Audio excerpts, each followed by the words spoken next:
Okay, cool. We're here. Let's dive in. I'm so excited. This is a little bit different for me because I don't normally do webinars for students specifically.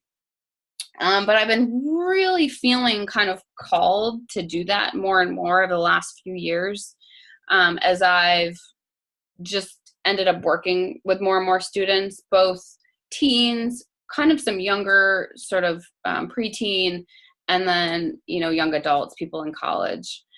And I just love it, frankly. And I've been curious and interested and just trying to figure out how to connect more.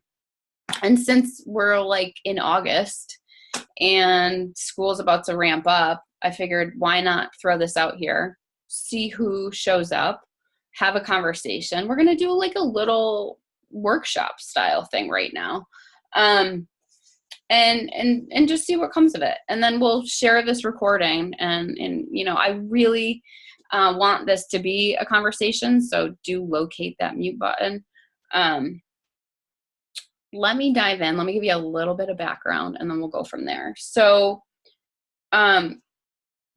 today we're going to discuss like a pretty different approach to navigating stress.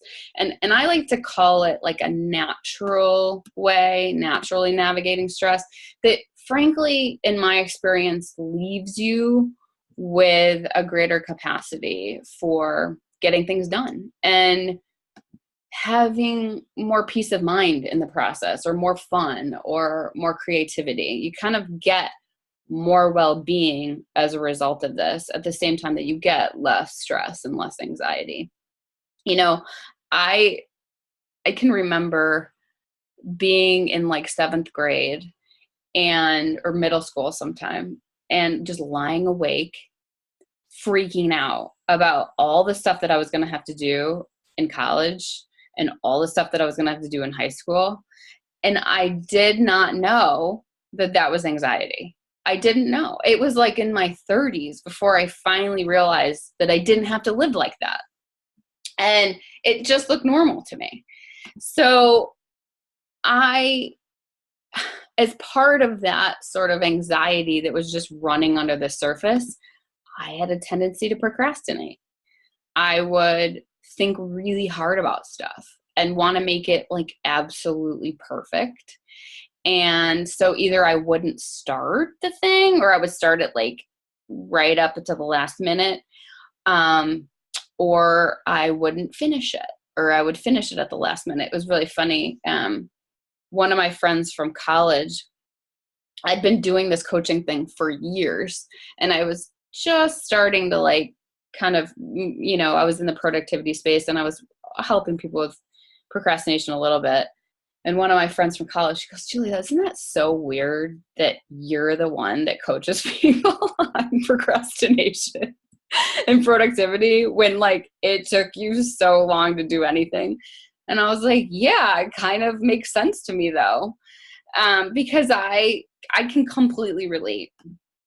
And honestly, like, I wasn't a terrible student. Like I made it through okay, but it wasn't without just so much angst and stress and overwhelm. And in hindsight, I can see that I made it harder on myself than it really needed to be. But honestly, like I didn't know another way.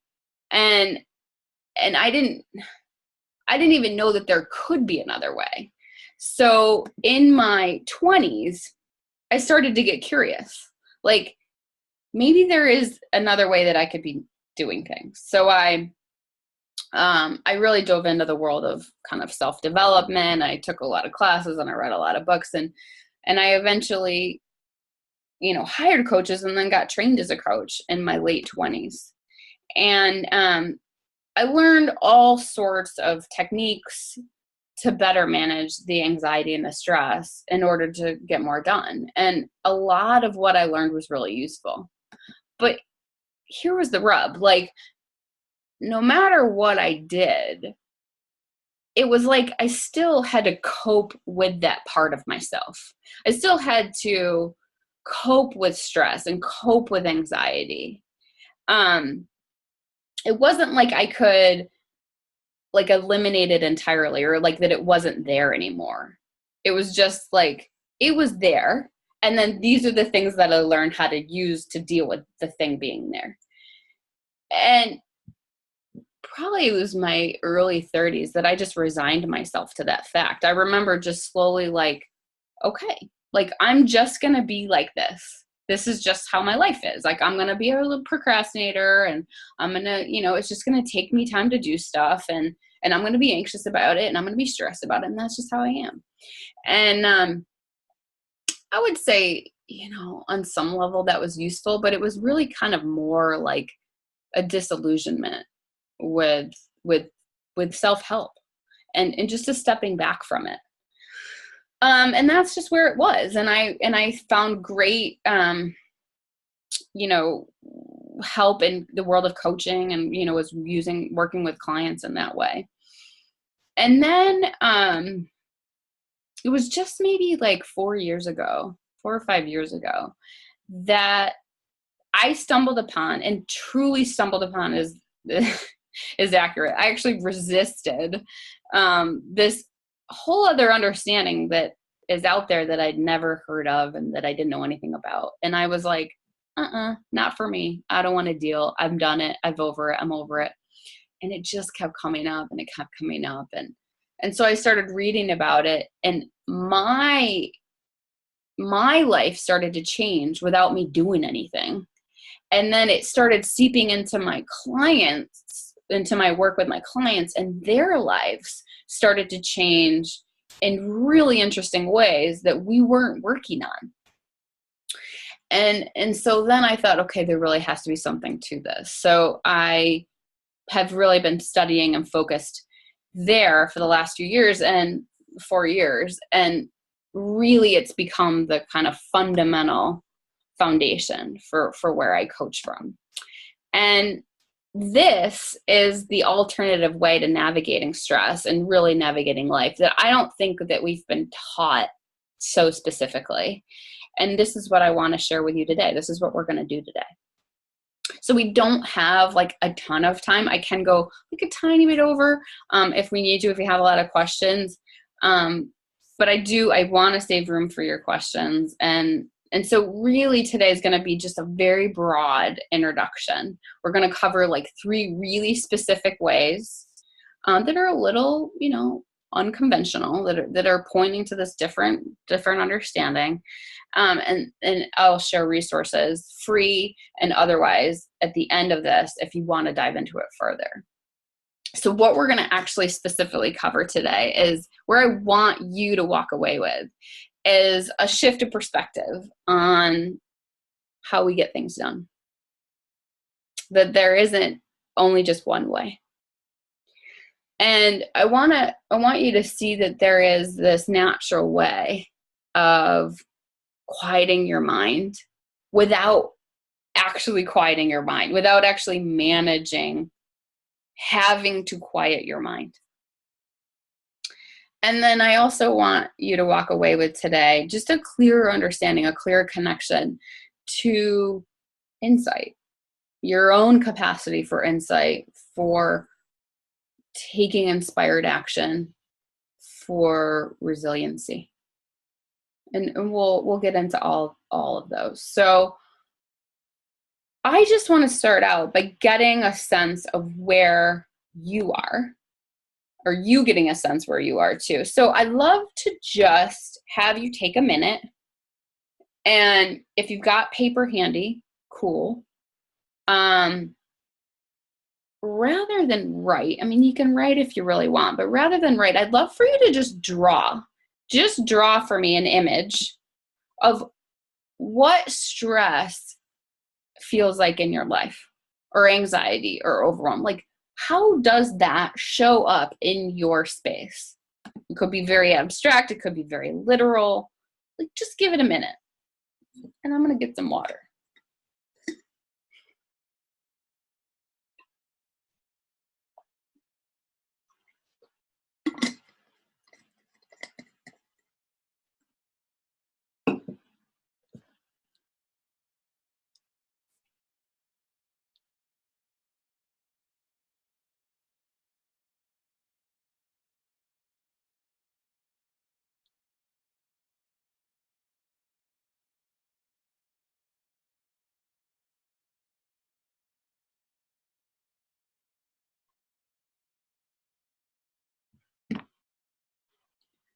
And as you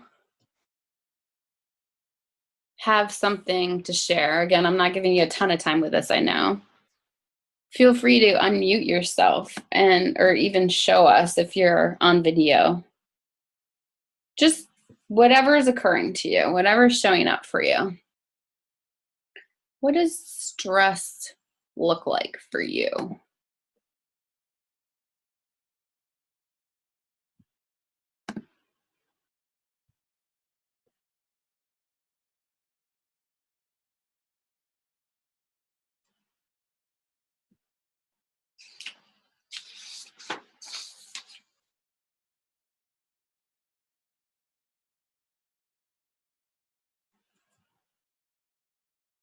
Anybody willing to share? All you have to do is wave your hand, and I think I can unmute you too. Ooh, what do we got there? I got somebody. There you are. Okay, I just unmuted you. Oh, yeah. Okay, what do we got going on there? Describe the picture for those that are not on video. Hi. Hey.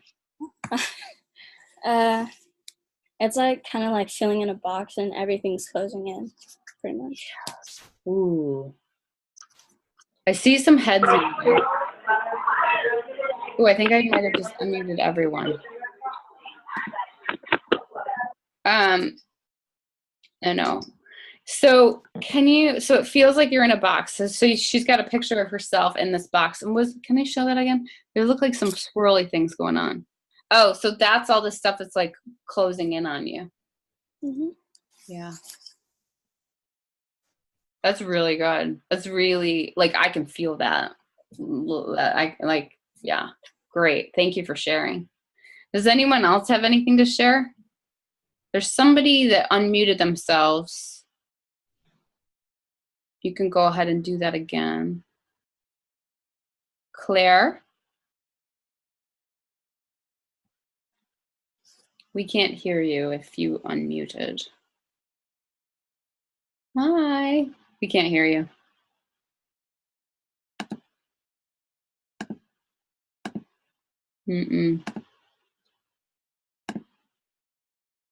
I'm sorry, Claire, we can't hear you. I've unmuted you, but it's still not working. Anyone else?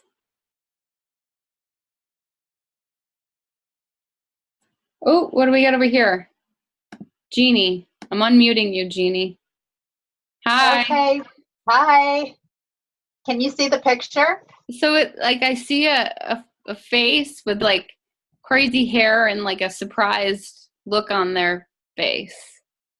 And then it says to-dos or pointing at the face. Right. To-dos and worry and remember. And worry. Oh, that's so good. And remember. So, yeah, can you talk about what that means? It's feeling bombarded by all kinds of responsibility and worrying about other people, worrying about remembering what I need to do. Yeah. Yeah. You got a lot of head nods too. We can relate to this. Isn't it so interesting how like it's different, but it's the same? Like it's showing up differently for people, but yet there's that sort of similarity around like just that overwhelm or things are coming at us. Things are coming at us. Oh, that does not feel good. It's a really good visual. Thank you so much for sharing. Sure. So the next question that I have for all of you is, and again, feel free to unmute and share, is what have you learned to do to manage this? Like, what are the ways that you've learned to, like, you've got these feelings, you've got this overwhelm, the stress. What are the ways that you've learned to deal, to cope, to get through?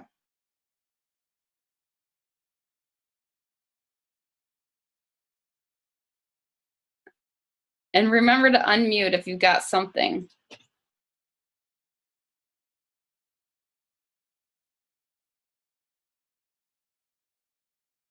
Yeah. So I was just asking my daughter, have you learned to deal with it? And you see her shaking her head no. She's like, no. no. I just kind of flounder around.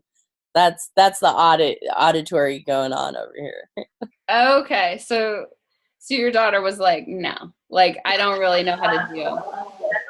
Like, you're just sort of shooting around at things and wandering around. It's so fun. And who just unmuted?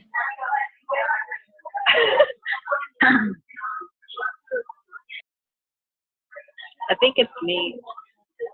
Where is it you? I'm having I get it. You're both of those difficulties things. over here. Okay. Yes. Okay. And I'm in now. I'm in. Okay. Okay. Sorry. Good. Okay, perfect. So you just muted yourself. All right, I got it. Both of those are you. And then Jeannie, did you have something to share? I was going to say, so I make lists so that I am less stressful. So instead of that big circle of things bombarding me, I just list it out. Yeah, totally. So there's ways that we like learn how to deal. Like, maybe it's like to go for a walk, right? Or make a list, or talk about it with your mom, or like go hang out with, like, there's all these ways that we've learned to kind of deal with stress. And what I want to do right now is I want to compare like how society has taught us to navigate it, and then give a few alternatives to that. So one of the ways in which we have been taught to deal with stress is to do something. Like, fundamentally, we've been taught that if you feel stress, there's probably something you need to do. It's kind of become the norm not to feel okay, like to feel stressed about your stress, right? Like, oh, I shouldn't be feeling that. Stress, overwhelm, anxiety. No, I better get on myself and I better figure out what I should do. So not only do we have stressful feelings, but then we have stressful feelings about our stress. So here is my favorite visual that highlights this. And for people that are just listening, it's a stick figure with a little curlicue of thought above your head, right? So here's just like, here's ourselves, right? We're going through life, and here's the curlicue, like, oh, I'm thinking stressfully, right? Like I'm stressed out. Well, then what happens when we don't like the fact that we're stressed, we're uncomfortable by the stressful feelings, is that we get worried about them. So the only thing that we know to do is to think more about stress. We get stressed out about the fact that we're stressed, right? And we get busy. We get busy trying to manage our stress by doing more. Meditation, therapy, exercise, thinking positively, breathing, whatever the thing is, you name it. Now, all of these are awesome strategies. For the most part, they're really useful, right? Like, that's how I spent my 20s, like trying to figure this out. Like, what's useful here? But if our only option to manage stress is to do something else, we've innocently made stress management more stressful. We've just given ourselves something more to do. Because now, if I don't do that thing, then I'm still stressed out. Right? We've added a layer, with like a sneaky layer that we didn't even know we were adding. We've added to our list of stuff to do in order to feel okay, in order to feel better. We've added to our mental plate. It's like more we now have to track for ourselves. It's like another one of those things coming at us, right? Oh, now I got to remember what the thing is that I need to do to not feel stressed. Oh, now I got to remember this other to do. And if you're inclined to be this type of a person, we've subsequently given ourselves another thing, another task that we might resist, that we might procrastinate if we have that habit. This is really where like shoulds come in, right? I really should meditate. I really should work out more. That would help me de-stress. I really should X, Y, and Z. Or maybe it's your parents saying that to you. You really should go to bed on time. You really should, do your homework, right? And then you wouldn't stress out. And it becomes this thing that we push up against. Don't tell me what to do, whether it's like coming from your parent or yourself, right? Like, that doesn't feel good. And when we don't do that thing that we need to do to feel better, the result is often that we feel like we need more discipline, like we need more willpower, like we need more motivation, like we need more accountability. Oh, if only I had the discipline, then I could do that thing that would make me feel less stressed. It looks like you don't have the right skills to get something done. Like we get on ourselves. We kind of beat ourselves up without even realizing it. And then ironically, we feel worse, even though the whole cycle was about how to feel better. But the more thought we add to something, generally, the less good it feels, generally. We get caught up in that cycle of judging and blaming ourselves. And yeah, we've just created a whole cycle that was intended to release stress that actually creates more. So using this image, right, where we're adding these squirrelies, right? And when we get really caught up in this cycle, right, we're like, oh, I didn't do this right, and I didn't do this right, and I got to do this, and I got to do that. And pretty soon, we are what is called, we're in a thought storm. We're in a storm of thinking. And the only thing that we've been taught is to use thought to try to get out of it, to think harder, to figure out how to think in order to feel better. And it's like we're trying to use more thinking to get less thinking.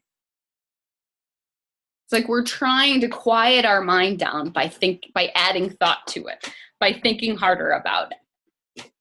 So in that ebook, eguide that I sent out with this webinar, the first analogy that I share is of a tire of a car stuck in the mud.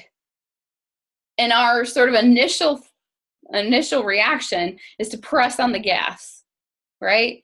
And then our tires just spin. And what's crazy is that the more our tires spin, the deeper we get stuck. And it's a really good analogy for thought.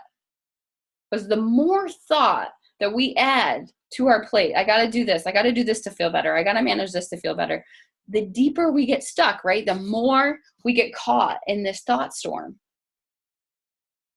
And the harder it is to step away from, to see our way out of it, right? It's like we just keep pressing on the gas. So what are our options here, right? If we've been taught to manage our stress only by doing, right?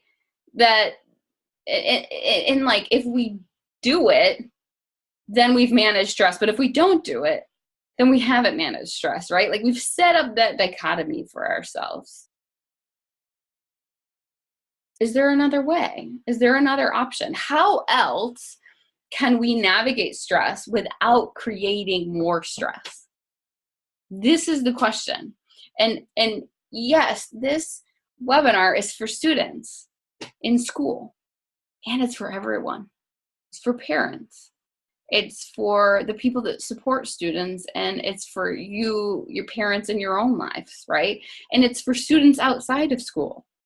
It touches on everything.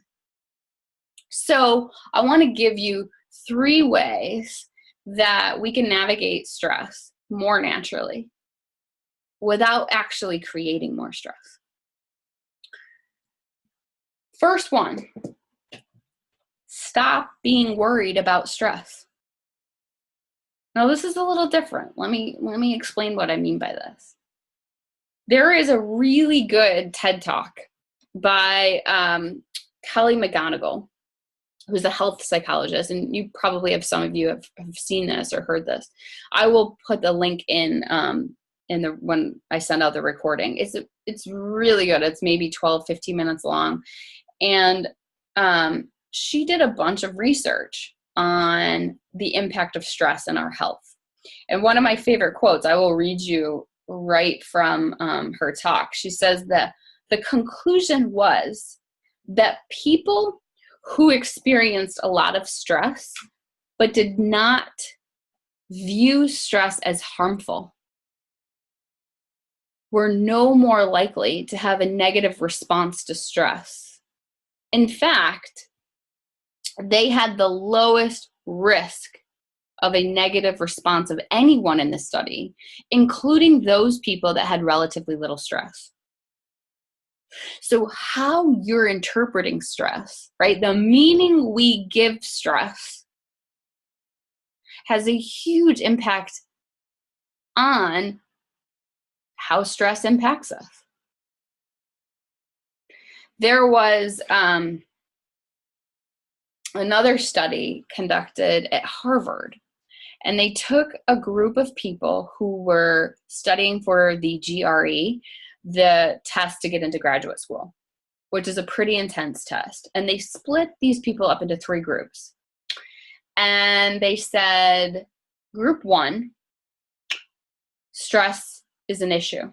You are going to have to figure out, this is a really tough test. You're going to have to figure out how to manage stress so that it doesn't get in the way of your test taking, because it could. Group number 2, they said, stress is not an issue. You're going to have it, but don't worry about it. It's probably going to help you focus. Like, it doesn't need to be a big deal. And group number 3, they didn't say anything to. So how do you think it netted out? Group number 1 did by far the worst. The people that were worried about their stress levels did by far the worst than even the control group. Group number 2, those who said stress is, just a natural part of things. It's not that big of a deal. I don't have to really worry about it. They did almost double better on the exam than those of group 1. And the control group was kind of right in between the 2. So the takeaway is that when we stop being stressed about our stress, you immediately eliminate layers of thought. You immediately, just naturally, without doing anything, quiet the mind. So if we were to draw that out with our stick figure, what we've done is, okay, I'm stressed. That's right here. But I don't have to actually, it doesn't make sense for me to be stressed about the fact that I'm stressed. It doesn't actually make sense for me to be stressed about the fact that I'm stressed about the fact that I'm stressed. Right? Like it's logic. It's kind of just logical. Like, it no longer looks useful to hang out up here. And when it no longer looks useful, we stop. We don't. Okay, I'm stressed. That's the fact. That's where I'm at right now. And it's kind of crazy because it just naturally quiets the mind. We're not using our thinking so hard to find our way out. You don't have to do anything to make this happen. That's the other thing. We're like taking less off your mind. We're not adding to your mind. And you don't have, like, the doing isn't there, right? It's naturally taking less off your mind. Your feelings of stress naturally wake you up to the state of your thinking. Your feelings wake you up to the fact that you're caught up in thought. They wake you up to the fact that you are in a thought storm, trying to get out of thought by adding more thought, which is mind-blowing, right? That there's something there inside of us that can just wake us up. Oh, I'm like super caught up right now. I didn't even see it. I'm all in my thinking. And the moment you realize that you're there, the moment you're out of it, you're back in the present moment. What are you hearing? I'd love to just get a quick read if anyone wants to share any questions that you might have before we move on to the next.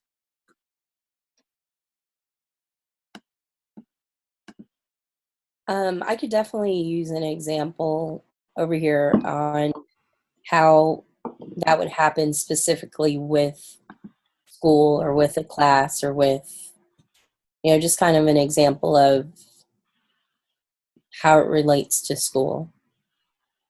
You're asking for one?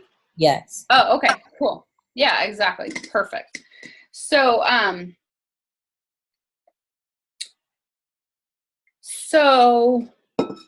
you've got a test coming up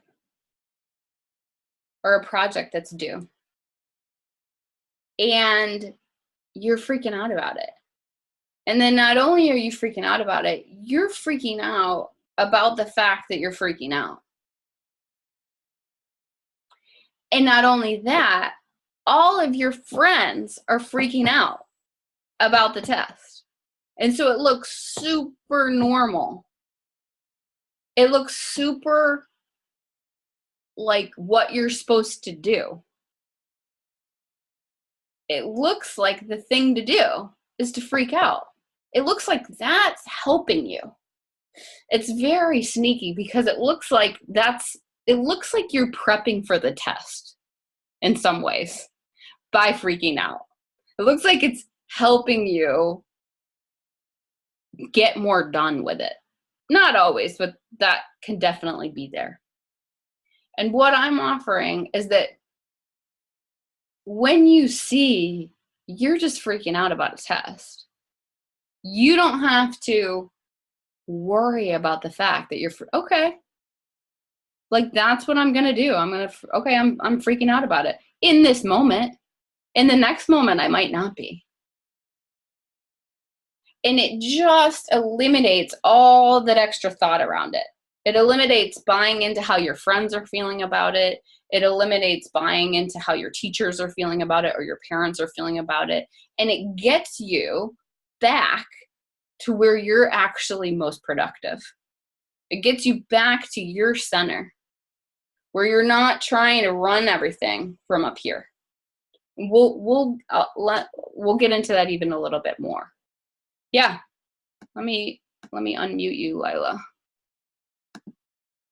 Hi.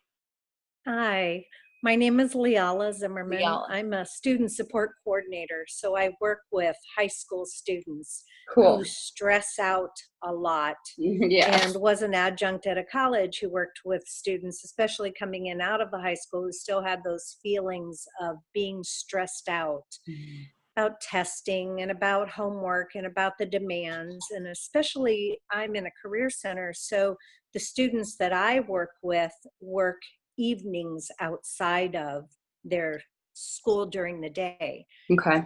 And it's important to recognize that students who have jobs outside of school basically have two full-time jobs. Yeah. Because school is a full-time job, students need to recognize it as a full-time job. And when they add the stressors of a regular, let me clock in and do this job and deal with people, that only increases their stress. While they're at work, they're thinking about all the work for their day job that they can't get done because they're at work in their evening job. So it does create some tremendous stress. I love what you said about feelings of stress help you wake up to the fact that you have that stress. I'm going to use that with students. But one of the things that I do a lot, and it really seems to help students kind of recognize where they're at, is how are you benefiting yourself right now by stressing about this particular circumstance? How does that stress benefit you? And as soon as they hear that question, so many of them recognize, geez, this isn't benefiting me at all. Yeah. And then we're able to look at, okay, what are your stressors? What can I do as a support coordinator to help alleviate those stressors? Who can I connect you with that can help you? So for students in a school setting, I love how you said check within with your parent, because your parent will always be your best friend. My children are grown and on their own now, but I still stay connected to what's going on in their life because parents love their children more than anyone will ever love their children. And that should always be a first person that you should go to. You might not like what they have to say because there's a lot of wisdom there and you're not ready to hear wisdom, but that's a good place to go to. Guidance counselors, yes, maybe. Peers, yes, maybe I'm feeling stressed about this, but you're right, if they're feeling stressed, that stress could feed each other. But teachers, go to a teacher and let them know you're feeling this sense of stress. Teachers really do care that you're feeling stressful. And when we go, majority of teachers, and when we go to a teacher and we say, we're feeling this stress over this, and this is what I'm not understanding or I'm feeling most stressed about, most often a teacher will set up an appointment and work with a student and try to help them through that stress. But asking a student or asking yourself as a student, how is this stress really benefiting me? Sometimes really seems to make a difference. It's I love it. Thank you so much, Leila, for sharing. And this is what I would, just to connect the two, this is what you're getting at, right? Like you're pointing out how illogical it is to hang out inside of stress because it looks like the way out. Like we haven't really fundamentally been taught that that it's not a way out. It's really a way to just stay getting stuck. And your question is directly getting them to that, seeing the logic or seeing the illogic of what they're thinking. And this thing came from one of my clients. We were talking about stress and overwhelm and all the things, and she had an insight. She said, oh, I get it. What you're saying is that my feelings aren't facts. And I went, yeah, that's a really great way to say it. Like the stress looks like it's fact. It looks like it's responding to directly to reality. And the only thing that it's responding to is how you're thinking in the moment. So let's actually go on to the next thing, because this is the perfect sort of segue. And I'm watching our time here. So let's just take this one step further, right? It's amazingly useful when you start waking up to all that thinking in your head. You start seeing it a little bit differently. You start having some different distinctions about it. And actually what happens is we just start to get a little distance from it without trying to get distance, without trying to even be mindful. That awareness just naturally occurs. We stop making it such a big deal. Now, it's not to say that it isn't, right? You want to get support. You want to get support for where you're at. but you don't have to think so hard into it and add more layers into it to find that next step. In fact, the opposite's kind of more true.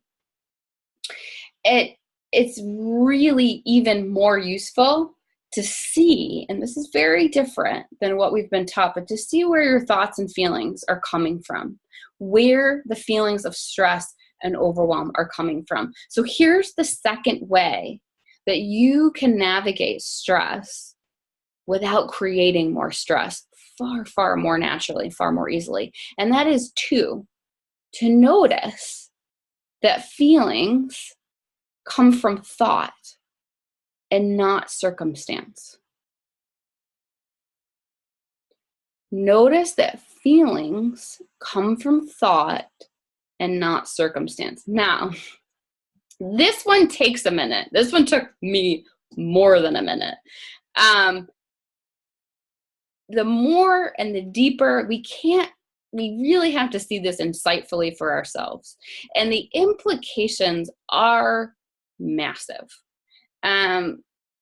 When we start to wake up to how thought and feeling are working together in tandem all the time, in every moment, thought and feeling are working together. We are feeling thought all the time. So maybe you've had an experience where you got really stuck on a project, like you couldn't move forward with it. And then you took a break, and then you came back, and then you just knew what you needed to do. It just was obvious.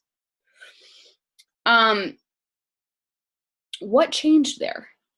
Nothing. The project was still the same. The project hadn't changed. You were still where you were when you left, but your thinking shifted. And when thought shifts, our entire perception of reality shifts with it. Or maybe you sometimes have had a huge task or a huge project to get done, and you just sit down and you do it.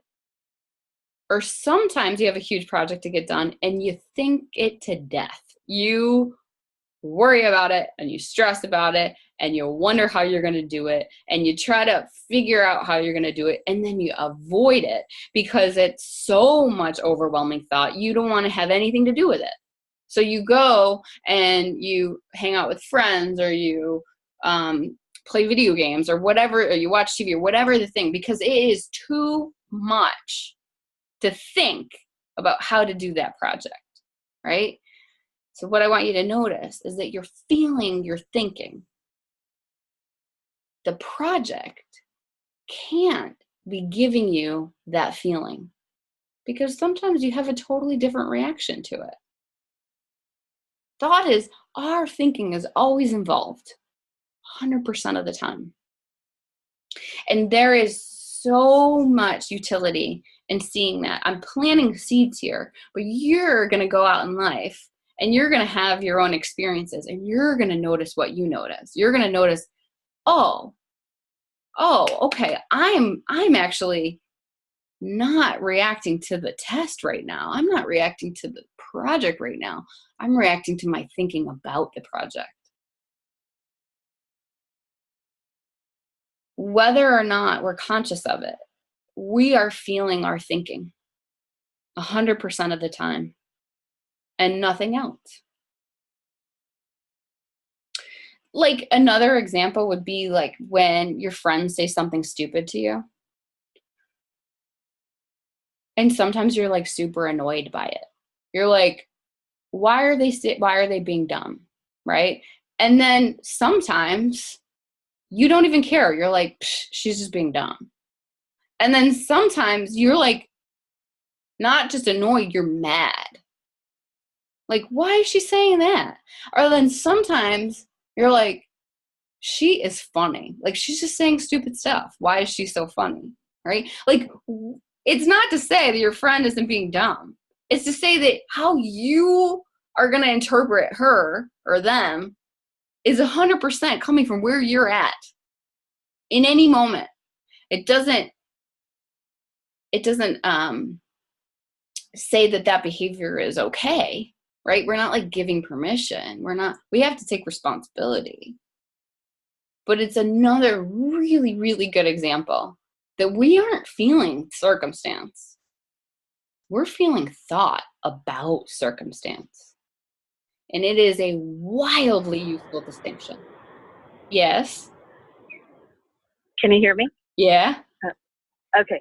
Well, so then we would, this is the point where you would say you would just let those thoughts go. So it's not a matter of controlling those thoughts, it's about letting them go and just like being open to a new thought, like, right?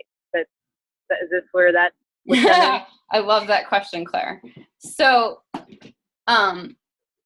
what happens is as we start to see the thought and the feeling connection, we don't even have to let thought go. Like, thought gets let gone.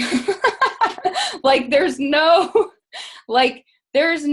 doing of that, because it's, again, the logic that's supporting this. Like, as we start to see, oh, like, I'm just in my own head here. Like, it no longer, like, the thought isn't even there anymore. It looks in any way useful to pursue. Like, you don't have to consciously let it go. You don't have to send it on its way, because it's no longer even relevant. Oh, I don't even have to think about that anymore. I was working with a student a few weeks ago, maybe a couple months ago, and she was having trouble with this one guy that she was kind of dating, and then he kind of blew her off, and then he came back and she was feeling guilty. And I said, listen, like, just out of curiosity, like, what would it mean for you? What would it mean for you if 100% of your guilt about this guy was from your thinking only, had nothing to do with him? And she said, wait, what did you say? and so I repeated myself. I'm not normally this, sometimes I can be this direct with it, but sometimes there's some sort of leading in that is useful. And I said, well, and I just repeated myself. So what if it's all about where you're thinking right now? All the feelings are about where you're thinking and actually are separate of him. And she kind of sat there for a minute, and I could see her sort of like working it through. And she just looked at me. She goes, oh, well, then it wouldn't matter. And I said, yeah, what do you mean? She goes, well, then it doesn't matter. I can just think or feel whatever. Like, it doesn't matter. Like, it's irrelevant. Yeah, that's what's on the table here. We don't have to get nearly as caught up in thought and feeling to feel better. We can just let it do its thing. It's doing its thing. We don't even have to let it go. Yeah, Ty. So you shared a scenario about, like, if we walk away from something and then come back to it, a lot of times it's changed, or our perspective about it's changed. So my daughter and I are just kind of sharing notes here. And I was asking her, does any of this sound true? And she says, a bit, but I can't just like get up and leave a class and come back when I feel better.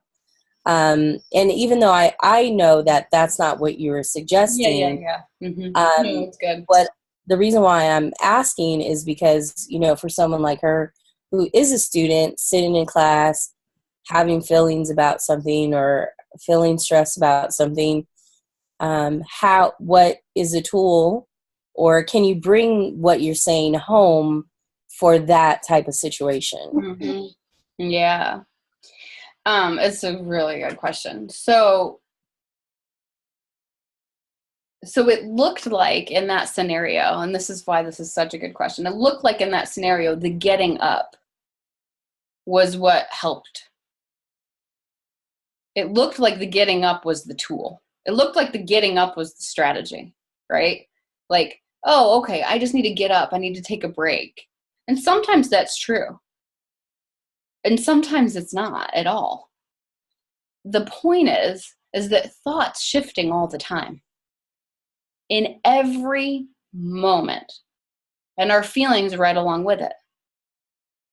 It is actually by design moving through. But sometimes we have thoughts or we have feelings that we don't like. And like how I started today, when culturally, societally, we've taught ourselves that if we don't like something, we got to get in there and fix it. Ooh, I don't like how this feels. I better work on myself. I better employ the strategy du jour to get out of this, or the tool of the day. And all that I'm offering is that it's already gonna move through, especially when we don't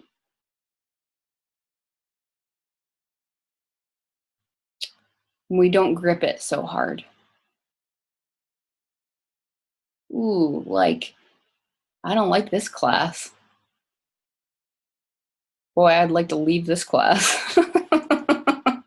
I get that one. But the leaving isn't the strategy. It's the thought's going to move on its own.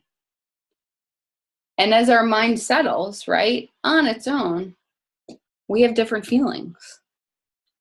Another analogy that I use inside of that guide is the idea of walking into the ocean. And as we walk into the ocean, naturally, all the sand gets stirred up, right? Like you've all had this experience, or in the lake or wherever, right? All the sand gets stirred up. Well, what you know naturally, is that if you want the sand to settle down, you don't keep walking through it. It doesn't work that way. By design, that sand will settle down when you don't mess with it, when you step back and let it be.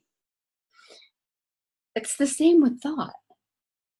By design, when you don't mess with it, you just let it do its thing, it's going to settle down. Feelings are going to settle down. Another really great analogy is a snow globe, right? Like when you shake that whole thing up and you got the snow swirling all over the place, you know that to get it to settle down, you can't keep shaking it. But that's kind of what we do. We keep shaking our brain. We keep shaking our thinking. We keep shaking our feelings, trying to get them to settle down by stirring them up. So we're going to run a little bit over here, and I understand if you have to jump off. But let me just tie this all together. So we don't have to change thought because it's going to flow through, right? By design, it's going to flow through. This is what it naturally does when we let it alone, when we don't get in, we don't try to fix it. And when we start to just have some distance and space around what we're thinking and what we're feeling, we naturally kind of grip it less. We pay less attention. It doesn't mean that we aren't using our thoughts and using our brain and getting things done. And it just means we don't have to run that so hard. We've taken it off of our plate. And I think is the most amazing consequence of this is when we step back from thought, when we see that thought-feeling connection, we naturally, and I've said this before, we naturally drop into the present moment. Now, that phrase is completely overused and is kind of become noise. But so here's what I mean by the present moment. And this is the third way. This is number 3 on how to naturally navigate stress without adding more stress. And that is seeing what's available to you outside of the chatter in your mind. That is seeing that you have an innate capacity for wisdom, for insight, for common sense. When you see that something outside of you can't be the source of your feelings,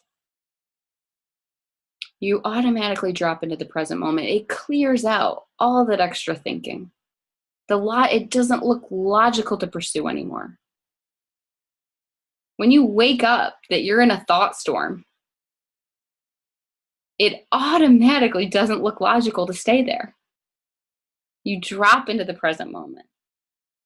And this moment, this present moment space, is where you have been running your life, your whole life. You've been here a million times. It's just never been distinguished. It's been invisible. We're like fish in water. With our capacity for insight, we can't see it, except it's there all the time guiding you. When you step back from thought, when you drop into that present moment without trying to be present, right? Because then we're all up in thought there. You just arrive there. You have far more possibilities for what is available to you next, for how to move forward. Way, way more than the chatter in your mind. So something shows up in this space. Something shows up. Something very obvious. And again, this is the way you've been running life. When you're not caught up in here, when you're just like going about life, doing your thing, it doesn't look like a thing. It doesn't look like a strategy or a tool. It's just you doing life. It looks like the next obvious thing to do. It might not look like anything special. It's most likely not, and it's extremely ordinary. It might look like go for a walk, or call a friend, or take a nap, or do nothing, or meditate, or start your report, or eat a snack. Who knows? No one knows. No one knows what's going to show up here for you in that moment. It is a capacity that we always have available to us. Now, you'll know it's coming from that deeper place in you, not from up here, because it won't generate a feeling of should. It won't have an edge to it. Oh, I should do that. Oh, I got to go do that. Oh, I got to let that go. It'll just be what you do. And it's so seamless. It's so quick. It doesn't look like a thing. That's why you haven't seen it up till now, or you probably have on some level. It'll just be what you do. Consider the fact that this is how you do life. You already know. We've got this way of just moving through life that's natural, that's normal, that's following what's obvious, that's like, oh, this is occurring to me. I got to go do this. I got to do this. I got to write a list, right? This will be helpful, whatever it is. And then we've got this other way that's super thinky and super churny, and I got to figure this out, and I'm stressed out, and I'm wondering, and how do I navigate this? And then we think more, and we think harder, trying to get to that deeper place of just clarity. It's so normal that we don't even notice it. What we do notice is that loud, busy chattering that's constantly telling us what to do. That we notice. This is generally what we give a lot of attention to, because that loud chatter sounds like it knows best. That's what's so compelling about it. It looks like it knows what's best for you. But regardless, there is this deeper place that's so much more useful that you can listen to regardless of the stress in your mind, regardless of the anxiety that you feel. And it's something that you've been listening to your whole life. Wisdom, call it whatever you want. Common sense, intuition, insight, God. Some people call it spirit. Whatever works for you. It's just there. And it's not something that you have to believe in to be there. It's just there. It's always been there. Whatever you wish to call it. There is that deeper place that we are all connected to that knows more than anything that our limited thinking can generate. So when we step back from thought, when we start waking up to all the thinking, we step back into this place, we just have more possibilities. There's just more options for us. And in this place, you're just going to be more open to hearing something new. And that's what's on the table here. You have this capacity. It is available in any moment. So this is the natural way to navigate stress and to get more done. I sent out a guide that that's going to kind of go through what we just went through a little bit. It goes into a little bit more detail. I'm going to also send out a link to a quiz that gets your own, it kind of distinguishes this a little bit further, and it gives you your own sort of personality around productivity, it's just kind of fun. I'll also send out a list of resources for anyone that wants to pursue this more, whether it's just a quick conversation with me, whether it's coaching with me, whether it's books, videos. I can send you a list of all of that. I am piloting a new program for students. If you are interested in that, let's talk. It can be individual, it can be group. Some of what's been occurring is that people want to have their friends together, or they want their parents involved. All of that's on the table, right? We can make it work in any way that it works for you. So let's just have a conversation if that's of interest. And you will get, I am offering, because it's piloted, a little bit of a discount, especially if you mention this webinar. That's really what it's designed for. I want to give people an introduction so they really understand what they're getting into when they sign up.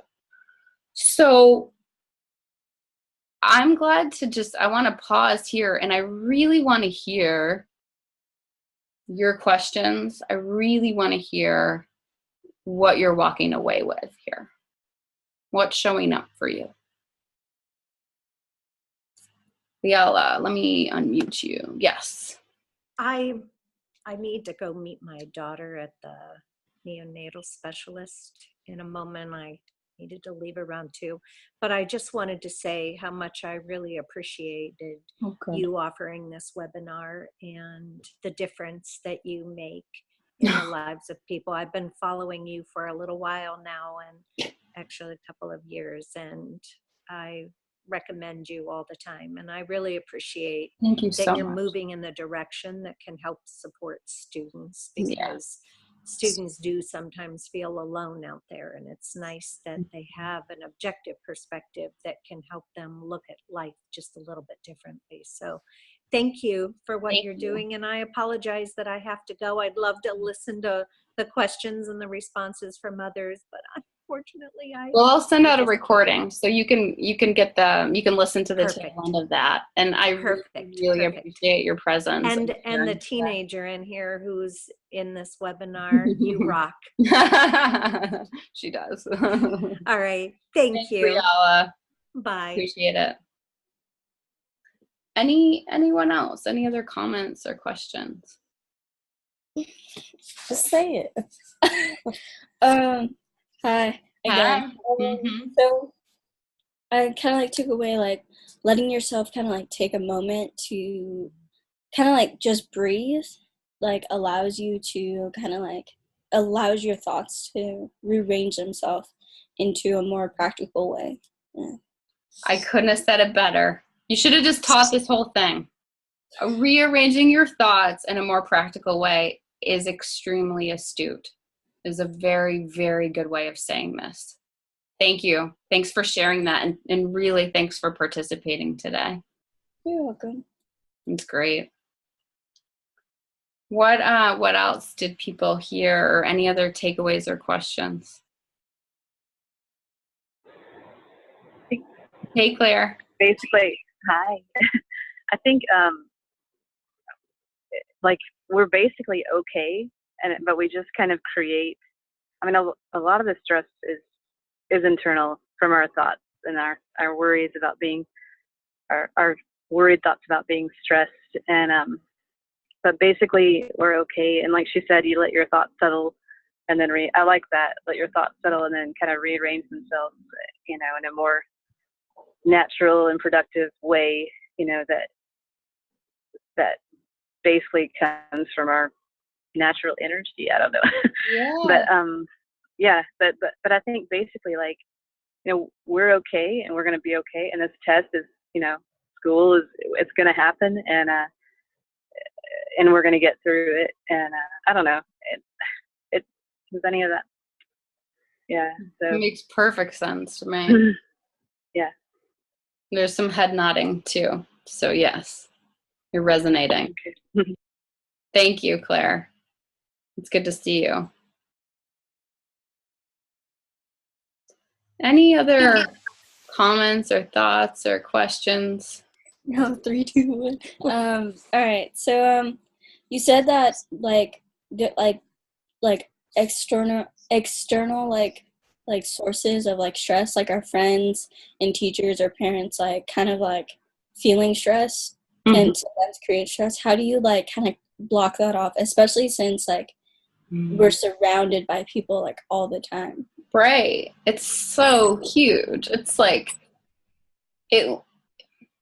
So you're asking me how, if they can't create stress, I want to make sure I understand. So if they can't create stress, because like I'm like an empath, so someone feeling stress can make me feel stressed. Like, yep. how do I like kind of like not feel stress, like feel the partial stress that they create? Also, she wanted me to share, even though she looks really young, she's 17 and she's about to be a senior in high school. So she actually is older than she looks. Cool. Good, because I was like, damn, that girl is smart, and she's like 12. No, that's great. So being an empath and having sensitivity to others' feelings, and it can feel really exposed. It can feel like you're kind of put in a vulnerable position, right? Because as you move through life, you're picking up on all this other energy and all this other noise that doesn't even feel like thinking. It just feels like feelings that aren't yours. And it can look really challenging. And so I think what you're asking is like, how do you protect yourself from other people's stress and other people's stuff? Is that okay? So the sort of quick down and dirty response that I can give you, and we could talk more about this, is that you're gonna feel people, and how you feel people is gonna be determined upon where you're at, not where they're at. So sometimes you can feel super open and exposed, and sometimes you're kind of like not, like you're kind of more closed off, right? There's gradation, there's difference in how much it's affecting you and how much it's impacting you. And the same exact principles hold true in that instance, which is you have the capacity in any moment to step back and to let that thinking and to let that feeling settle. And in any moment, something can arise to support you. It might be, and I've heard this very often for with people that are empathic, it might be, is that mine or is that theirs? right? And just like making the distinction in your head. Am I feeling them or am I feeling me? Can just qualitatively shift what you're taking on, what you're feeling. It might be something like that occurs to you. It might be something completely different, like, this is somebody I don't want to hang out with. Or this is something that I don't have to take on, right? Like, it can be there, but it doesn't mean you have to like bring it in with you. The image that comes to mind is of an ocean, right? Like you've got this swirling cauldron of feelings around you all the time, right? But there's a very big difference between diving into the ocean and being on the shore,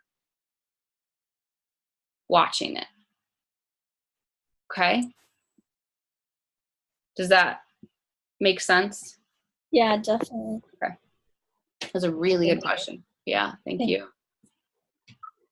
Anyone else? Well, yeah, I think that understanding the process and understanding just how it works helps us to kind of view other people and the way that they're acting toward us differently, right? Because I mean, if they're creating, you know, extra stress with their thoughts, and if you just understand the process that they are actually doing that to themselves and essentially to other people too, then it kind of makes it easier to deal with, you know, with them, and to go, well, you know what, that's not real. It looks really real to them, and so it makes sense to them to act that way towards me and towards other people, but it's not necessarily real. You know, it's their reality, kind of.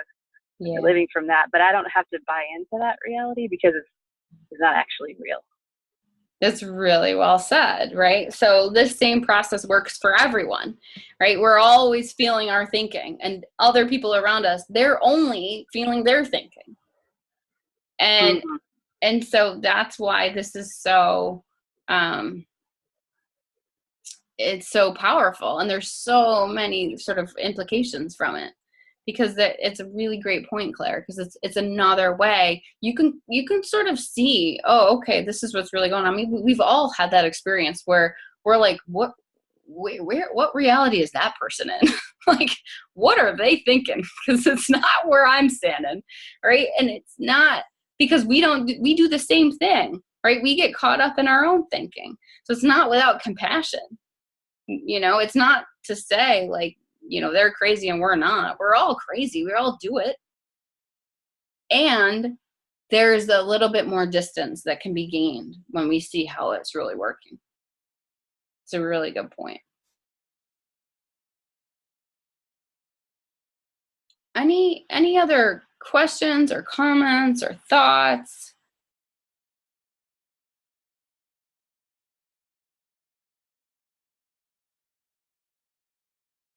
Well, I'm so excited to have done this today. This is my first little attempt at reaching out to students. There will be more, because I really love that there was a lot of parents on the call today too, because I think that it works in tandem. When I think it's even more powerful when both are sort of on the same page, moving forward together with the understanding. And like I said, I will follow up with a recording. I'll follow up with more details about, you know, this pilot program, and tons of resources that I will send out as well for anyone that wants to just dive in more just on like a cursory, or just check out some free resources. There's a ton out there, and I will send those along as well. Thank you so much for this session. Thank you, Ty. It's so good to see you and your daughter. Thank you. All right, everyone, take care. Until next time, please don't hesitate to reach out. I am absolutely available via email or on my website, or if you'd like to have a call, you can do that via my website as well, and I will send all of that information out in the email. All right. All right, thank you. Bye. Take care. Bye-bye.